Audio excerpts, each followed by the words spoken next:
Hello YouTube, we're size 17 here, but you can just call me Travis. And I'm back for another kind of video that I thought would be kind of a cool idea to make for. It's the top 5 albums by artists who only ended up releasing one album, and I wish that they had more. So yeah, essentially it's kind of like it sounds. It's a band that released only one album, and then they either split up or it's just been a long time since they've released an album, and I don't know if they're ever going to. Hopefully they do, but who knows? But yeah, let's kind of just let's just jump in. You can kind of get the idea of what I'm talking about if it's not already obvious to you. First off, we are listening to Sumerlands, their self-titled album from last year. This is probably my second favorite album from last year. It's traditional heavy metal kind of stuff. It's got Phil Swanson on vocals. It's also got Arthur Rizek, who is the drummer from Eternal Champion, who their album The Armor of Ire was my favorite from last year. Although it also read in the liner notes that he played guitar on that album as well, at least on the recording. And anyway, he plays guitar on this album. And anyway, if you like one, you're gonna like the other. Sumerlands, good stuff. Okay. So the first one on my list is actually an honorable mention. I know that I said top 5, and I suck because I'm doing 6, but I won't talk about this one at all really that much. This one is Vacant Coffin. The album is called Skullpture. This is kind of like a death metal album. Had quasi, maybe some grind stuff kind of thrown in there. This is a band with Lassie Pico, Hooded Menace, and on the first Ask Witch album. He wrote all the music, so if you're into Lassie stuff, you're going to like this too.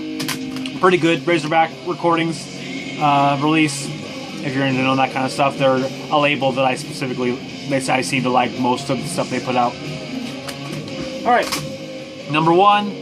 This is only in order of alphabetical, just because I didn't care about the order.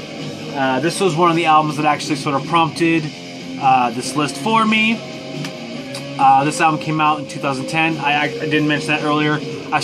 When I was coming up with this list, I made a hard rule that everything had to be released in 2010 or earlier, because, if it was released in 2015, it's only been 2 years, so maybe it's not bands who never released another album, but just they haven't had time to do it.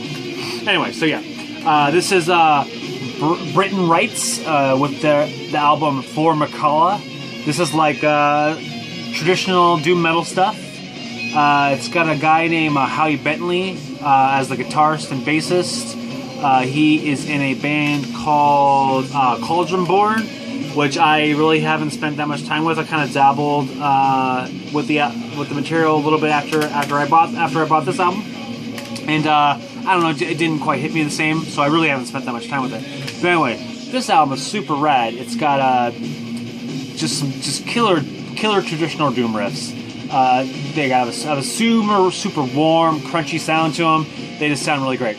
Actually, it's funny, the vocalist on this band is also Phil Swanson, who is the singer in the Sumerlands that we're listening to right now. His vocals don't sound as good on this album. I don't know if it's the production or what, but they're fine.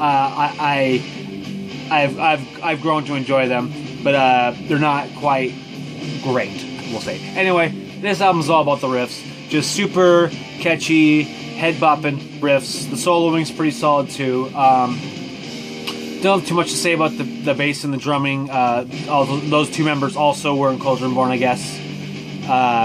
The drums, I will say, are pretty non-technical and actually do a really good job of kind of making the riffs really drive you forward and make them a little more catchy, I would say, actually. But yeah, this album is super cool. 7 tracks. I think it probably clocks in around 50 minutes, something like that. I'm just guessing. I really have no idea. I don't know if you want to see inside the album. It's sort of the aesthetics are like a story of a vampire called Carmilla. I actually don't really know much about it, other than I'm pretty sure that's what it's about. I think it might be based on a short story or a comic or something of that nature. To be honest, I do not recall. I looked it up a long time ago when the album came out.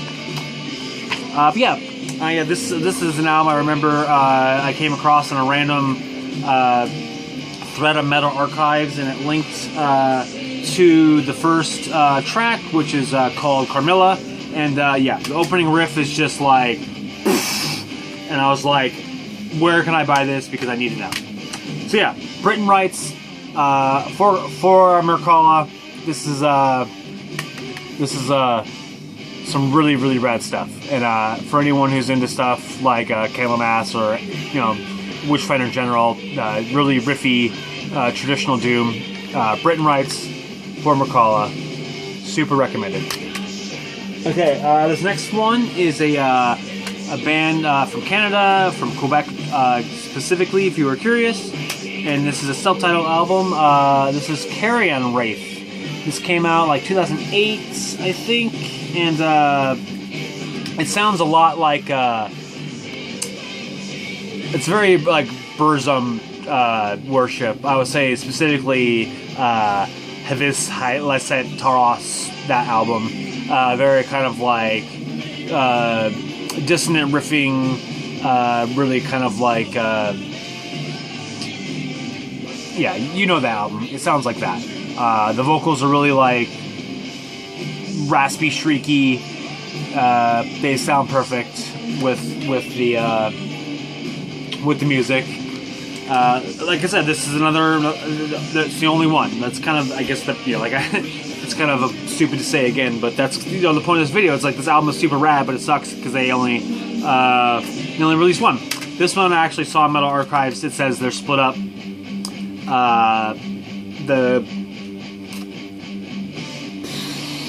The Briton Rites, it says they're active. I don't know what's going on. Obviously, Phil Swanson is doing the Sumerlands. He also is in a band, sort of, Hour of 13. I haven't listened to that stuff at all. It sounds like he's in and out all the time. He's done vocals on all their albums, but he's in the band and he's not in the band. I don't know. It doesn't matter. Anyway, so I'm not sure what's going on with the Briton Rites, even though it says they're still active. But anyway, the Carrion Wraith, this one says they're split up. So that's kind of too bad. Not too much on the inside. It's kind of funny if you really pay attention to the logo. It's like a deer head with like tree stumps and stuff. Pretty cool looking. But yeah, this is super cool stuff. If you like this Lysat Taras by Burzum, you might think this is pretty cool stuff. Alright, next up is a pretty cool band that actually I got tricked the other day because Hell's Headbangers, an email they sent out, this band name was one of the bands in the subject line, and I was like, whoa, is it another album? But nope, it was just being repressed on vinyl. So false alarm.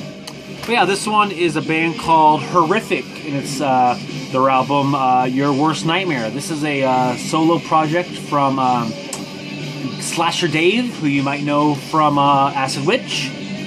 He also has like a horror-themed electronic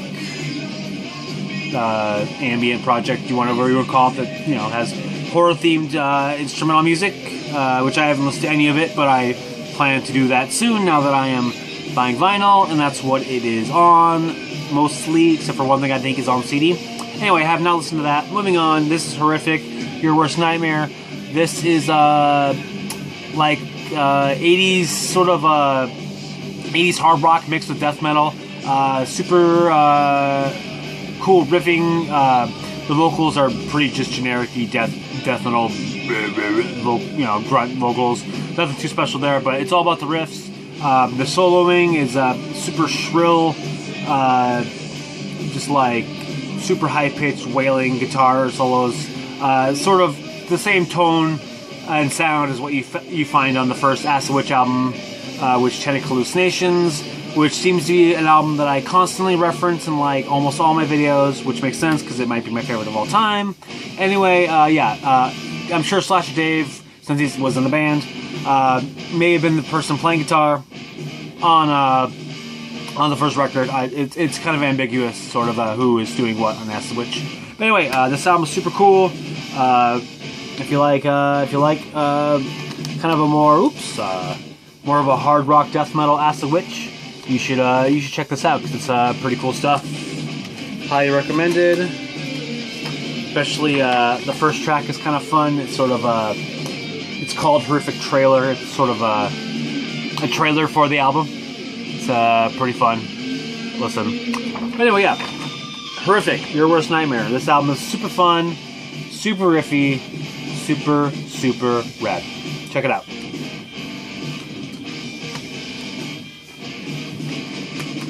Alright, next up is an interesting one that I think you probably all are probably familiar with.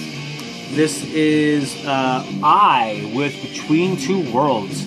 This is a sort of a solo project done by Abbott of Immortal. After Immortal broke up, there was kind of nothing going on, and I think I read that Abbott was doing like a Motorhead cover band called the Bombers or something like that. I don't know how much that band turned into this band, but this is kind of like traditional heavy metal meets Abbott era Immortal.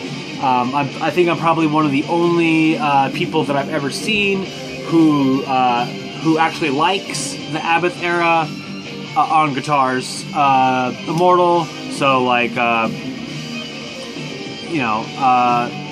in fact I don't know if I've ever seen anyone say that they really like it that much. And actually, I prefer it over the Demon Oz on guitars era. So it's kind of a weird world for me, but that's cool. Anyway, this album is actually really cool. When I re-listened to it, it was funny to me how much more it kind of, some of the songs reminded me of songs that could have been straight from Sons of Northern Darkness, specifically the songs Warriors and Mountains, and a little bit Between Two Worlds too.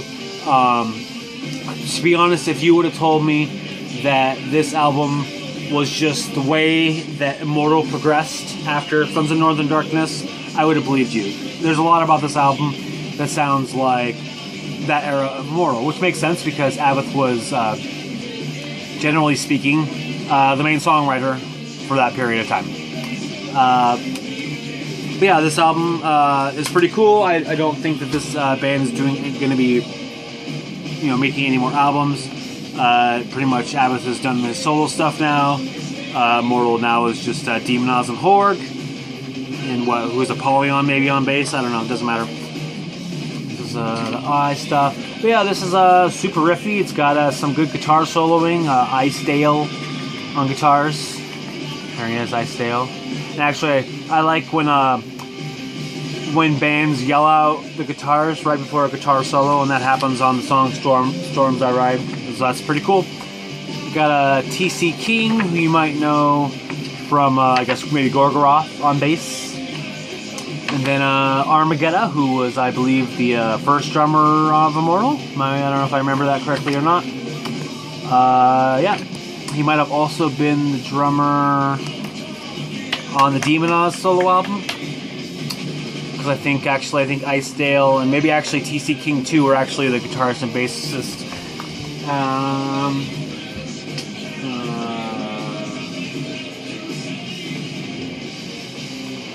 I considered doing this album too, actually, for this list, because obviously this is another example of a band that only released one album, and then that was it. But I figured that this album is probably what the new Immortal's probably gonna sound like. That's my guess anyway. And if that's the case, I'll be pretty pleased with that, because I thought this album was pretty solid. Yes. Okay. Guitars and bass by Icedale, drums by Armageddon. So I was at least sort of mostly right. But yeah, anyway, moving on.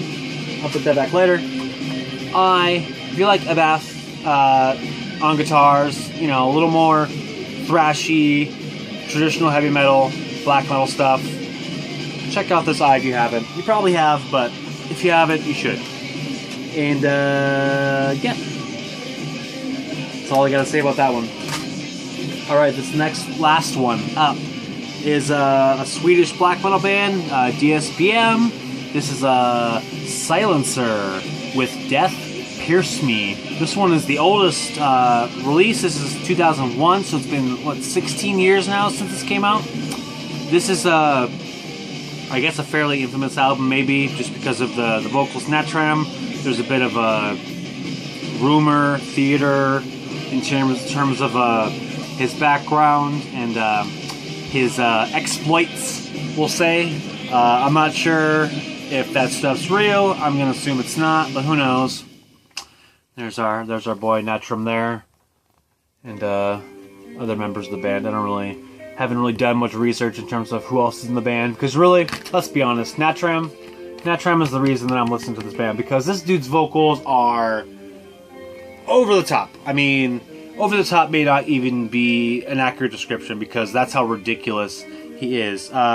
His vocals are so like, woo, that like, it's almost comical. In fact, I was playing this earlier for my wife just to show her the ridiculousness of the vocals, and even she was sort of like chuckling to herself. But you know what? It doesn't matter. This is some fun stuff for me. That section towards the 2/3 of the way into Sterile Nails and Thunder Bowels, that stuff's good. That stuff's great.